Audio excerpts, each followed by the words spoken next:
So why is staging so important and what's it all about? What's the proper way to stage?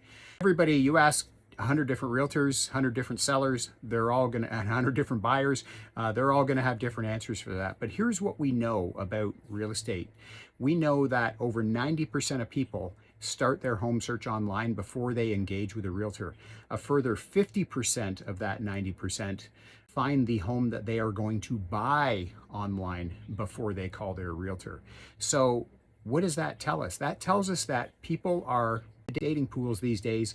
It's all online or predominantly online, and people are swiping. They're swiping right on houses or they're swiping left, right? And on the terms of realtor.ca, they're swiping up and down, but understand my analogy. And so when people are doing that, they're just looking for the homes that stick out. And it's the same thing when people actually book a visit to go see a house, is they're looking for open spaces. You don't want to create artificial hallways with back end of a couch, or you want as many, as my stager always says, you want to create as many little living areas as possible. So even if your house is a little bit challenged for space, you have a spot for a chair that's a nook, just something like that. And it's really about showcasing the possibilities of that house in its highest light, not about necessarily showing it the way it is. But where I think staging really goes wrong is so many agents, they want to show their flex off. And so what they do is they'll send in their crew and they rip everything out of the main floor, everything out of the primary bedroom, can't say master bedroom anymore, primary bedroom, and they replace it with all this ultra modern stuff that you'd see from IKEA.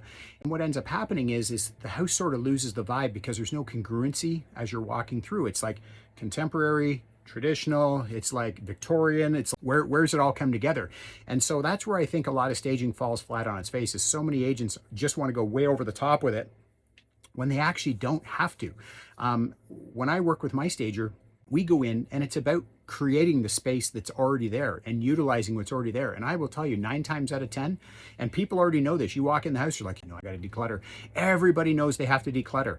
And it's about taking things out, not about putting stuff in. It could just be, that's your favorite lazy boy chair, but unfortunately it creates this artificial barrier or hallway where people can't get around. So while your house is listed for sale, we got to remove that item. And let's remove this one end table as well. And let's do this differently in the bedroom or the kitchen and things like that. So it's actually about taking things out, not putting them in. And a house will flow much better when you've been there 30 years. You decorate the way you decorate. Who am I to come in and tear all that stuff out, or my stager tear all that stuff out and make it an ultra modern furniture looking house when the house really isn't that, and the rest of your decor doesn't match? That's the big thing for me, is you walk into so many houses and it's just so mismatched, it actually can throw you off a bit. So with staging, it is key that you have your house staged, but it's not necessarily a prerequisite that you actually yank everything out and put new stuff in. But I'd like to know in the comments from you, what's been your experience with home staging? Good, bad, indifferent? Tell me.